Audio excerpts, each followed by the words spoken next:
জঙ্গলে গিয়েছো তুমি একা একা? জঙ্গলে যেও না। তুমি ভুল বৃদ্ধ। ওহে তুমি জঙ্গলে গিয়েছো একা, হারিয়েছো পথ, সর্বস্ব হারিয়ে কোনো অন্নপূর্ণা গাছ ধরে জড়িয়ে কেঁদেছো, পাতা চেয়ে ফুলে চেয়ে রস আঠা চেয়ে দাঁড়িয়েছো।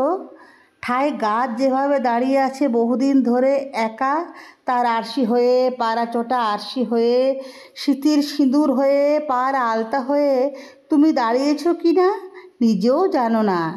এই জানা বহু অর্থ দাবি করে, দাবি রক্ত, অসম্মান, তুলোধনা, পিছমোড়া বাঁধা, সিঁড়ি ভেঙে বস্তার গড়ানো, দাবি চাবি নিয়ে রুগ্ন তালা খোলা, দাবি তার বহুবিধ, দাবি তার সন্ন্যাস গৃহে, দাবি ছেঁড়া খোড়া জামা নিচে নামা, গড়াতে গড়াতে যেভাবে পাথর নামে, গাছ নামে, মানুষও নামে, ভয়ে পেয়ে নয়, শুধু তারা আছে বলে। তার কমলার বন থেকে, ভুটান পাহাড় থেকে মানুষ যেভাবে নেমে আসে, নেমে থমকে যায়, ধাক্কা খেতে হবে বলে এই ভয়ে, চুরমার হতে হবে এই ভয়ে, থমকে থেমে পা তুলে দাঁড়ায়। ভাস্করের ছেনি কাটা ঘোড়ার উড়ন্ত ব্রোঞ্জ যেভাবে দাঁড়ায় সেইভাবে।